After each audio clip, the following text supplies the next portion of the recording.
You want to bring the comb in. You can like turn the comb to get the hair, and then turn it perpendicular.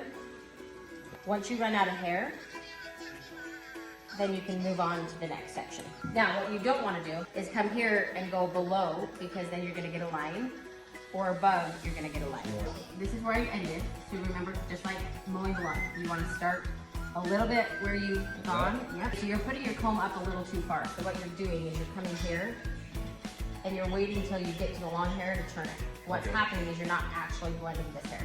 And you've got to go, and you've got to work on the short hair first, and then go up to the long hair. See how this hair goes this way, this hair goes this way? So you just put your comb in the opposite way it goes. So since it grows this way, I'm going to put my comb this way. So see how I'm just going around that? So then this next way, you're going to come this. You can kind of round with the head right here, but then as soon as you get about right here, you got to straighten it in. So find out where the line is and snip.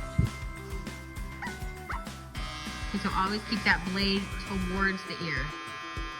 You gotta do the blade towards the ear, not up like that.